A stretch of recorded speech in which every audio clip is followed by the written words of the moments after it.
আমি এখানে আসছি খালেদা জিয়াকে দেখতে। তোমার নাম কি? আলিফা। বয়স কত তোমার? 8 বছর। 8 বছর। দোয়া করতেছি কি দোয়া করতেছো? আল্লাহ উনিকে সুস্থ করে দেন। তুমি কখনো খালেদা জিয়াকে দেখছো সামনাসামনি? না। কিসে দেখছো তাকে? তাকে মোবাইলে। উনি আমার কাছে দেখতে ভালো মনে হয়। ভালো মনে হয়? হ্যাঁ। আর এখানে তুমি কাকে যেন দেখতে আসছো? আর এখানে খালেদা জিয়াকে। খালেদা জিয়ার পুত্রবধূকে তুমি দেখতে আসছো না? হ্যাঁ, তারেক জিয়ার বউকে। তাকে তুমি দেখতে পাচ্ছো? না। তুমি দেখতে চাও তাকে?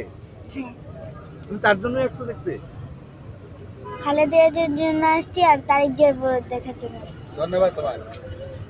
আচ্ছা, তুমি হচ্ছে এই যে খালেদা জিয়া, তিনি যে আসলে এখন অসুস্থ, তুমি নামাজ পড়ে তার জন্য দোয়া করো? হ্যাঁ। তোমার আম্মুকে বলছো তাকে দোয়া করতে? আমার আম্মু দোয়াও করে। তার সাথে তুমিও করো? তার সাথে তুমিও করো? তার সাথে তুমিও দোয়া করো? হ্যাঁ। তুমি এখানে কার সাথে আসছো? আমার আব্বুর সাথে। আব্বুকে নিয়ে আসছো তুমি নাকি আব্বু তোমাকে নিয়ে আসছো? আমি আব্বুকে নিয়ে আসছি।